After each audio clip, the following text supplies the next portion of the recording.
Welcome, ladies and gentlemen. I'm solo again. Just kidding. He's Hey, back. I was dying laughing at. I was like, I'm gonna pretend that he's not here and be hilarious. And then you were like, I'm the first comments, and I was like, oh shit, there goes everything. Zach's back. We got a 3-game slate in our hands. Neither one of us won 100K last night. Sucks, but we're back. No, nonetheless, we got a 3-game slate on our hands here. I haven't had our baby yet, so we're still ripping until I'm told otherwise. So, I don't really know what to make of tonight's 3-game slate, Zach. It's funny that you returned for this slate, but the one thing that's nice about it, I do like these slates where all the games are on the East Coast and you get like all the games started at 7 o'clock and the sweat is over by 10. That's enjoyable. I enjoy these little slates for that reason. The games tonight, I do think there's some potential. Like we were talking about it a little bit pre-show. This slate's either going to be like the worst slate of the season, or I think it's got some potential. How you doing on this Wednesday, Zach? yeah, I'm doing all right overall. Could be better. Been dealing with car loan BS for the last 3 days, so that's been an absolute blast. And part of the reason why I wasn't at the show yesterday. Slate wise, I'm not entirely sure how I feel about this one. We got Andre Palat potentially making his debut. Kind of feels gross seeing him up on the top line of the Islanders. The Rangers look like they could be in a good spot, but it's the New York Rangers. Colorado's Colorado, but they got brutal matchups tonight. But that final game could be the more intriguing one of the three as far as I'm concerned. Well, let's get into the starting goalies tonight. We've got all 6 confirmed. I think they were all confirmed by like noon, which is a real rarity. Yeah, the last one was confirmed at 12:09 Eastern, which is a real rarity here at Daily Faceoff. And for people that don't work at Daily Faceoff, you don't understand it, like the exhilaration of just being like basically having them all done and not having to worry about them. So David Riddick gets the start for the New York Islanders. Spencer Martin will go for the New York Rangers. James Reimer starts for the Ottawa Senators. Mackenzie Blackwood for the Colorado Avalanche. And you got Elvis Merzlikins versus Dan Vladar. I think part of the reason that this slate feels like it could be fun is the goaltending, right? Like Riddick is fine. He's not Ilya Sorokin. Spencer Martin is Spencer Martin. James Reimer is 40 years old. Elvis Merzlikins is probably not as good as Jack Greaves. Dan Vladar returning from injury. Like there's some fireworks here. I think some fireworks potential. We got the Islanders hosting the New York Rangers. Zach, do you want to take game 1 or game 2? I'll take game 2 tonight. All right. Leave me with those 2. Thanks. The Islanders are minus 127 home favorites in this one, 3.3 implied total. A whole lot of red here for both sides. The 5v5 play on both sides of the puck for both of these teams has been, I think you could classify it as not very good. And defensively, just really bad. Power play for the Islanders continues to suck. The Rangers' power play is like the one thing they can kind of write home about still. In terms of the matchups, it is the lowest paced game of the night, but both teams' top 6s are primed to be in pretty good spots tonight. And when you look at it, I have a favorite on both sides, and I don't think either one of those sides will surprise you. New York 2, I guess it's tough to say. The Islanders 2 has the better of the 2 matchups. They also have the better of the 2 underlying metrics. They haven't really scored a lot, but the metrics are good. They are going to see a lot of the Mika Zibanejad line, which is much worse defensively than the Trocheck line. So I really like the Barzal line tonight. If I'm targeting the New York Islanders, if I had to pick one line from that side, it would certainly be that Barzal, Duclair, Drouin line. The power play I said sucks. It's the second worst matchup on the slate. And since Bo Horvat came back, they've kind of elected to go with a different look here on the power play, kind of 2 balanced approaches. So the Barzal line's been getting a little bit more run. Last game they played 30 seconds more on the power play, so it's negligible, but it kind of helps, at least from a stacking standpoint, if you are playing especially this Barzal line.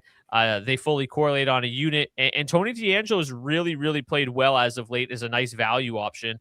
Yet again tonight, Tony DeAngelo coming in at just $4,500, so $1,500 savings from Matthew Schaefer. He grades out as one of the best value defensemen on the entire slate. So I really like getting to DeAngelo. The shot volume has been solid.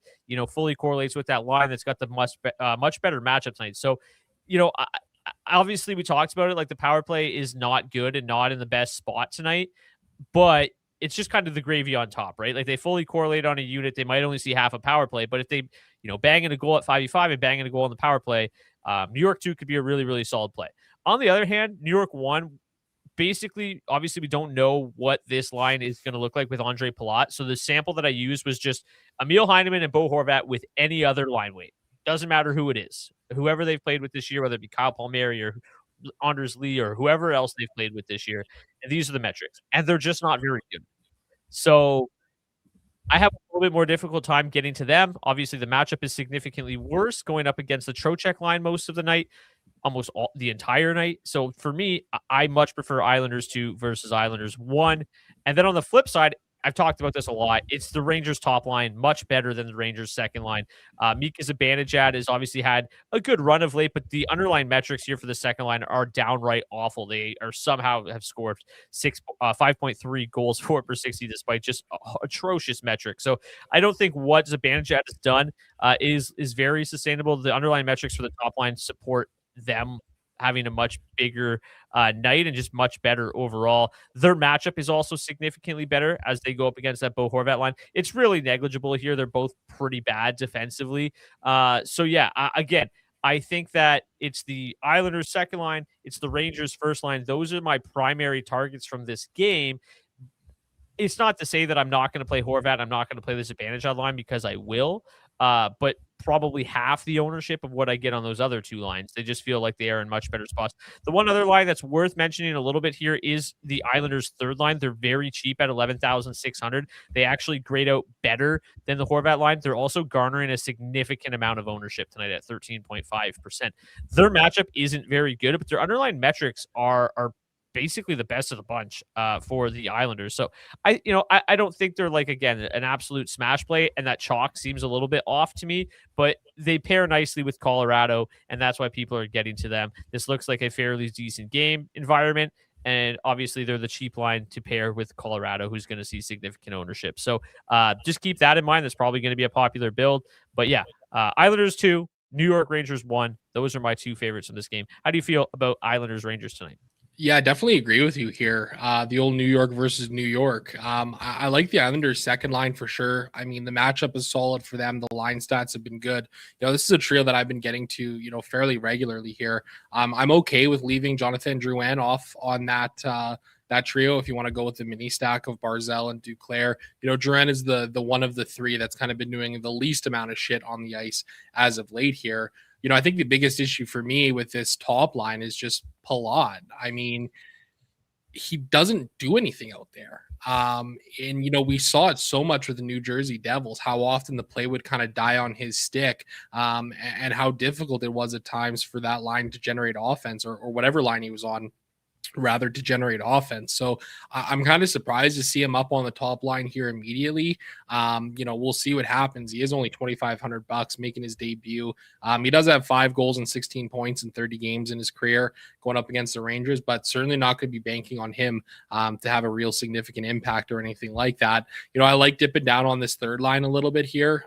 As you mentioned, price wise, they work out well. Anders Lee, if you are playing this line, is the one guy I think you kind of got to include just because of the floor that he gives with his shot volume. 9.4 shots on goal per hour over his last 20 games played. And he's back to being a guy we're expecting more offense from him. 1.7 expected goals for per hour over his last 20 games, just 0.6 actual goals scored. So I don't mind that spot dipping down there a little bit either. In terms of the Rangers, I'm pretty much in agreement with you on this top line being the one that I got the most interest in. Trocheck, Panarin, Lafreniere. I mean, these guys have been solid. Panarin, obviously a guy who's been having another really solid season here. And in his career, 18 goals and 47 points in 40 games played going up against the New York Islanders. So don't mind getting there. Personally, I'm probably staying away from the second line. I don't think it's the worst idea to get a mini stack here of Zibanejad and Miller, just with how much they've been scoring. I mean, 5.3 goals for per hour is pretty insane, but it's a good matchup for them here tonight, or it looks to be a good matchup for them. 52% of their ice time going up against that second line for the New York Islanders, who are brutal defensively. This whole top six isn't that great. So yeah, pretty much in agreement with you really on this game here. Don't really feel the need to get to a whole lot of the Islanders top line or a whole lot of this second line of the Rangers. Let's move on to game number 2. We've got the Ottawa Senators hosting the Colorado Avalanche.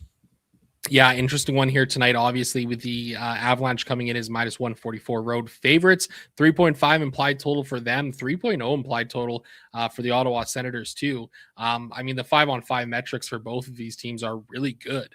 The Senators have kind of been a solid defensive team here for quite a while here. And it's still hilarious to me how poor this Colorado Avalanche power play is. It just makes no sense to me, man. I cannot wrap my head around it.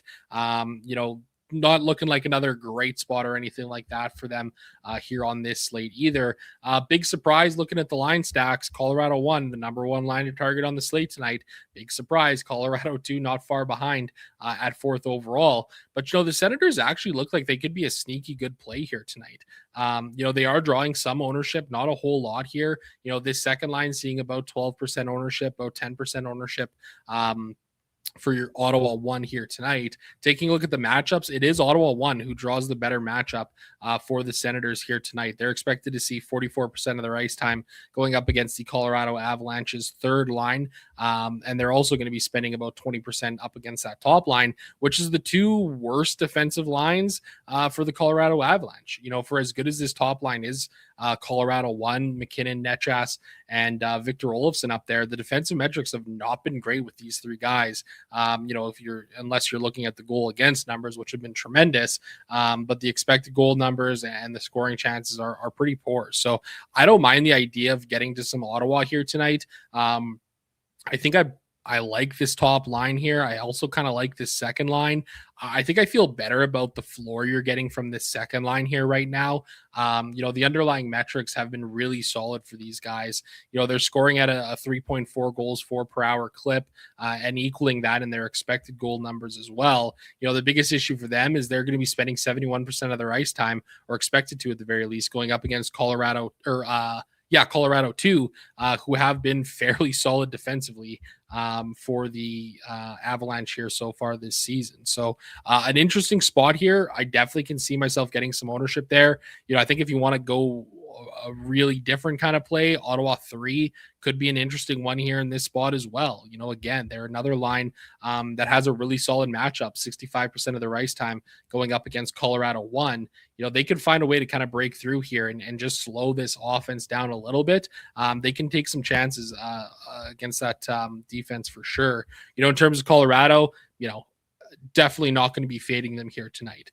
I think what's interesting is this top line just getting massive amounts of ownership here, 25%, which really isn't a surprise or anything like that. But I'm a little surprised at how low the ownership is here on Colorado 2 tonight.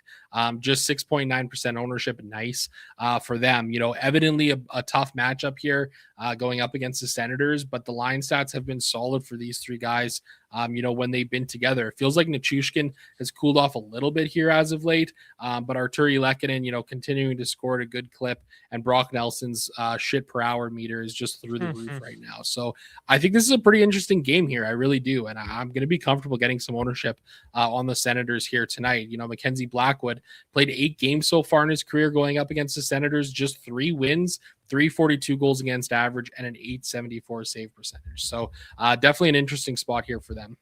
Yeah, I'm super interested in this game, and I wanted to butt in, but you were doing such a wonderful job. I'm a little curious about this version of Colorado 1. Obviously, the sample's not big enough to use for the charts. It's only like 51 minutes, so it's pretty small.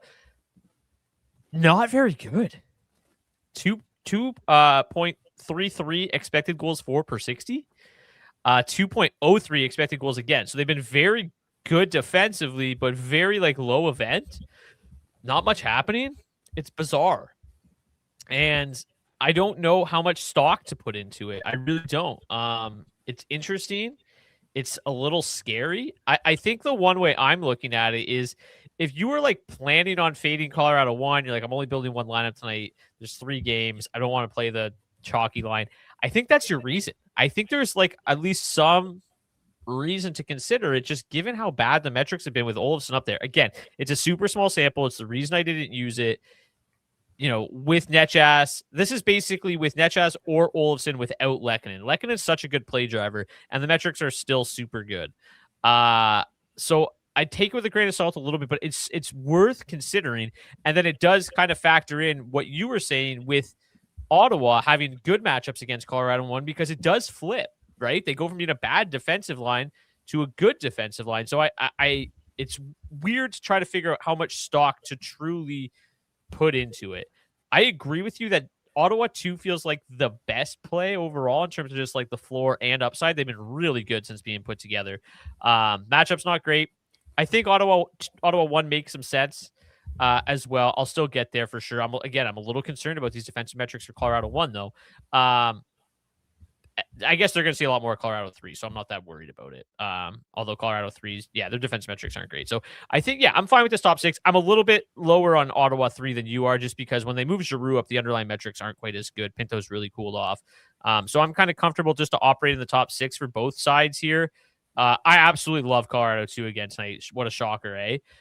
Since the beginning of January, the individual expected goal for leader on tonight's slate is Brock Nelson. More than 0.15 more expected goals for individually than Nathan McKinnon, who's second. He's just been absolutely dynamite. To give you just some more comfort, I guess, if you're playing Ottawa too, Brady Tkachuk 6th, Dylan Cousins 7th during that stretch. So they are by far and away the best Senators on this list in terms of just like, let me see, the individual or the on ice expected goals numbers are just so dominated by the Avs. It's unbelievable. But let me just pull up one more number here and see what we can dig into. Ottawa, Philadelphia. Let's see. Zach Werenski. Wow. It's pretty much all the same here. Let's move on. Actually, we didn't do the power play. Any final thoughts on this one? What are your thoughts on the numbers I gave you? Like it's so hard to put faith in a 50-minute sample, but like if they're not good offensively, it's crazy. It kind of is, right? But again, like when you look at this tonight, like I don't mind the idea of I'm not sitting here saying that fading Colorado 1 is a good idea in terms of like a heavy fade or anything like that. But, you can make an argument for coming in 10% under the field on Colorado 1 tonight, given those metrics. And honestly, that might be something that I'm considering doing here, just a way to get myself a little bit different. Yeah. The big fear, of course, is McKinnon popping off. Still James Reimer. And it is James Reimer, right? Like that's the other part of this too. On McKinnon himself, 12 goals and 38 points in 22 games against the Senators. What's interesting too is like when you look back at the last couple of years, dating back to the start of 23-24, the Senators are 0-5 against Colorado. The last time like these two teams met just 20 days ago on January 8th, and it was the 8-2 win for Colorado. Like they absolutely pumped them. Mind you, that was the game with Levi Marilainen and Mads Søgaard getting absolutely caved in. That prompted James Reimer to enter the fray here for the Senators. So, I mean, I think it's interesting, man. I really don't mind the idea of kind of coming in a little bit under the field here on Colorado 1, get a little bit over the field on Colorado 2, and just kind of pray that it works. You got to find ways to get different on these smaller slates. And I think coming in a little under the field, if you're building multiple lineups on Colorado 1, isn't the worst play tonight. Yeah, it's obviously a scary proposition, right? Of course, but I think there's a pathway for it to work. I would have felt better if Allmark got the start.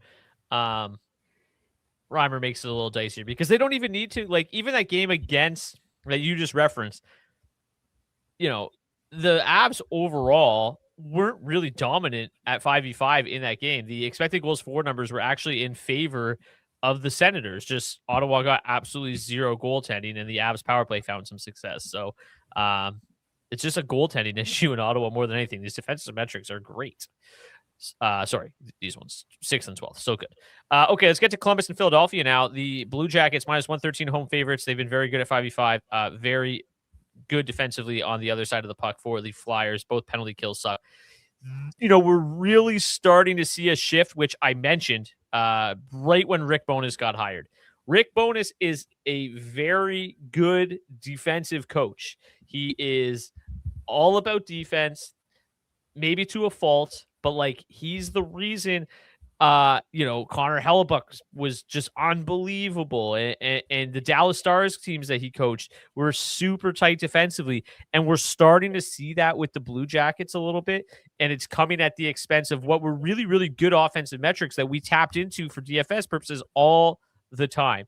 So I do worry that we're going to see some, a low event game here. I do have concern that we're trending in this other direction for the Blue Jackets from what was a very high event team to now playing a Philadelphia Flyers team that is very low event themselves. So this game does feel like it could be the worst of the three, and it's drawing a lot of ownership. And I kind of like the idea of piling on the other two games and just banking on this one being low event. Now, lower event for the Blue Jackets is something we can talk about, but we also have to mention in their last game, it was 8-5. So, and then their game before that, it was 1-0.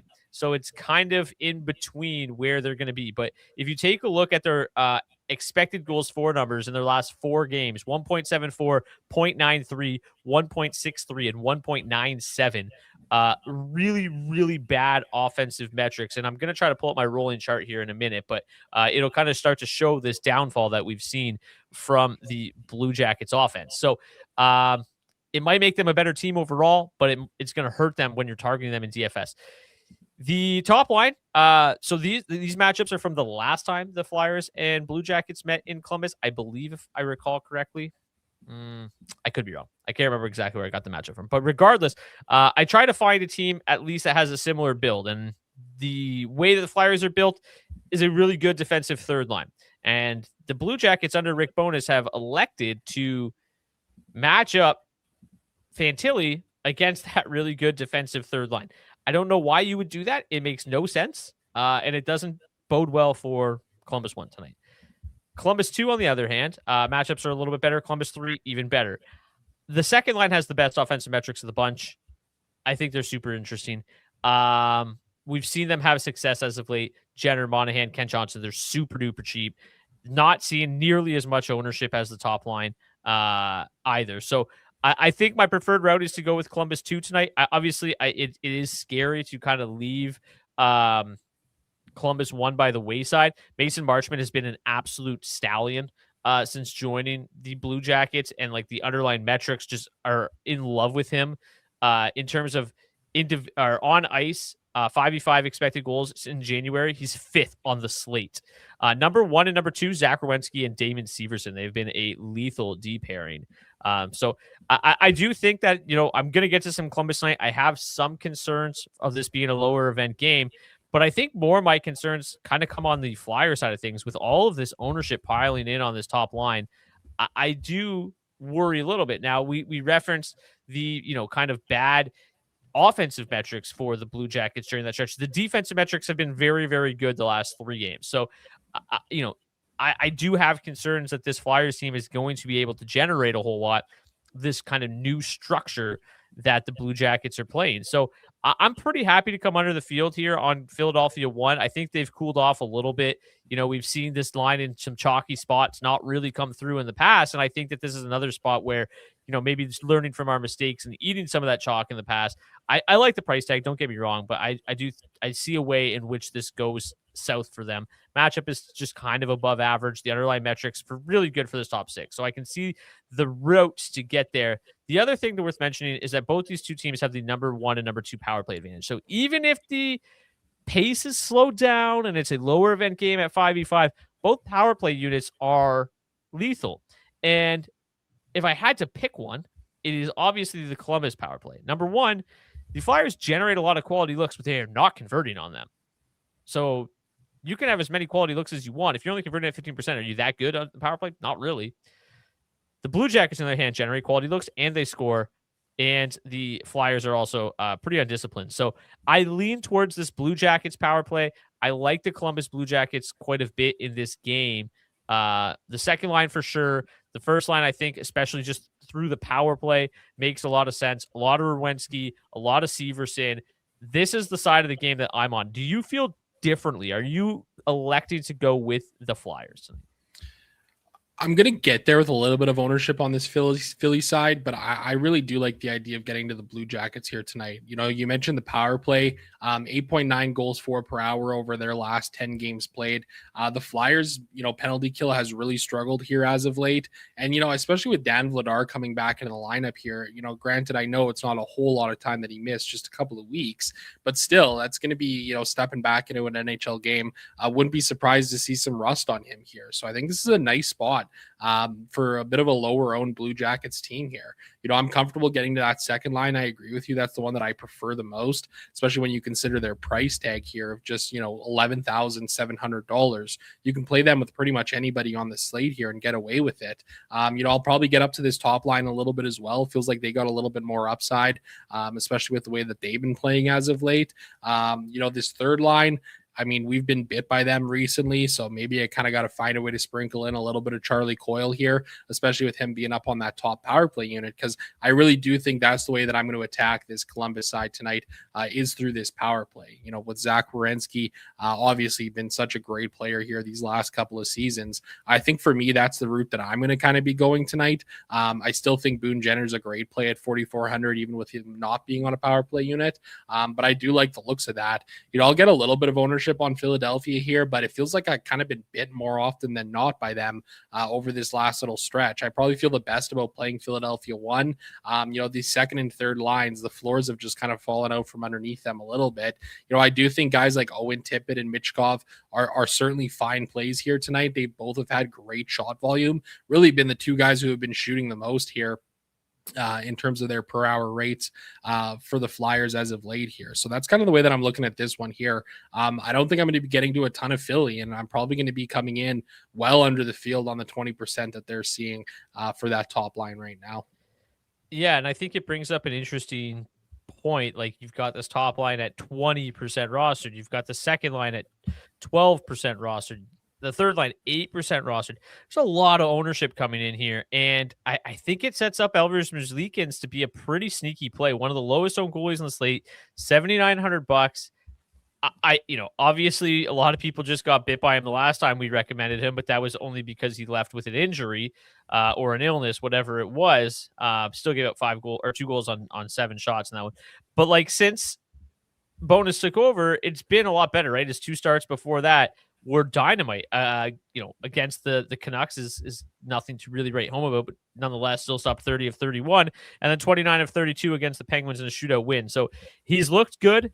Under Bonus, I think that this team is tightened up, and I think that he sets up to be a really nice chalk busting option this evening with the amount of ownership that is just flooding in on the Philadelphia Flyers. Let's talk about some defensemen and the rest of the goalies here. A very small slate, very limited defensemen to talk about, but I've mentioned a few already. Sam Olinsky, coming off a contract extension, has been absolutely dynamite. I feel like we've been talking about Sam Olinsky for years. It's amazing to finally see him up on the top pair with Cale Makar. People start to figure out who he is. He gets the contract extension. It feels like we just watched one of our own grow up right in front of our eyes. Really, really proud dad moment there for me. Hopefully the first of many this week. Tony DeAngelo, already mentioned him, $4,500. Really big fan of that play. Damon Severson, 3,300, not seeing much ownership. Easily one of my favorite options on the slate. Those are by far my 3 favorite value options tonight. Who are you looking at? Yeah, I think you hit the nail on the head there with those guys. Malinsky's been great. DeAngelo been really solid as of late here. Severson looks like another great spot. You know, a couple of really cheap guys or some sub 3K guys that are kind of catching my eye. Matthew Robertson, I think he's been a solid play here as of late. You know, if you're looking for a guy who can block some shots and you want to get really different, Tyler Klevin at minimum price, kind of a shot block god, 5 blocks per hour over his last 20 games played. He's a guy who could sneakily get to that shot block bonus here tonight. You know, Braden Schneider, Nicky Nails, both guys at 3K as well that I think are fine plays here. Just to give us some more light too on Matthew Robertson, following the Carson Soucy trade, Robertson played 22 minutes against the Bruins the other night. And I think, you know, if he starts to earn a little bit more ice time, I really like Scott Morrow's game, but still not really playing enough. The one thing that we didn't really mention about the Rangers, the power play matchup is the worst on the slate, but they are going to go with the 5 forward power play look tonight. So Gavrikov, off that top power play unit. Lafreniere, Trocheck, and Panarin fully correlate on that top power play unit. So I like this look. Gives Lafreniere, makes him an even better value option right now as well. I will say too, when I was going through some of the underlying metrics here and some of these things while you were chatting. And in terms of like individual expected goals, Mickey Zibanejad third on the slate, Vincent Trocheck eighth on the slate. So the Rangers are getting some chances from both those two top lines, Panarin 12th. So definitely reason to like that top power play unit, even though they grade out really, really poorly tonight. Let's get to the rest of the goalies. I already talked about Merzlikins being a favorite kind of chalk busting option tonight. Really interested there. I don't mind getting to Blackwood either. But I just feel like that's probably like the best game environment. So for me, it's probably going to be a lot of Merzlikins, and it's probably going to be a lot of Vladar, and just try to pick the right side of that hockey game. Those feel like the two that feels like the lowest scoring game. Hopefully that's how it works out. And those feel like my favorite options on this slate outside of Blackwood. I like paying up for him. I don't really love paying up for Riddick. I don't mind it though. I do have some volume concerns. He's tied for the lowest shots against, but he is the lowest goal, own goalie in the slate. So I don't mind sprinkling him. I feel like there's more ways that one can go wrong with maybe a lack of volume than possibly the other one. So Reimer, just I don't know how he's possibly the second highest owned goalie on the slate. Like I get that he's going to see a ton of volume. He's been okay, but it just seems dicey. It just seems too risky for me when Dan Vladar is sitting there a couple hundred cheaper, more expensive. Since coming up, James Reimer, 332 goals against average, 870 save percentage, a 25% quality start. So one quality start and 4 outings. I just don't see a route that it goes very well. Obviously, we talked about, a Colorado 1 fade, I guess, is somewhat reasonable. But even Colorado 1 doesn't get there. Colorado 2 is probably going to. So, I just don't see a lot of pathways for that to work out. So, I kind of hope he's 22% owned because I think it's not going to go well. Jarring amount of ownership on James Reimer. I'm really surprised to see that number as high as it is. I think for me, I hate every goaltender on the slate tonight. The goaltender that I hate the least is probably David Riddick. Volume concerns are certainly a thing there. The big thing for me is just his track record against the Rangers in his career. Utterly hilarious. 4 games played, 4 wins, a shutout, 0.75 goals against average, and a 975 save percentage.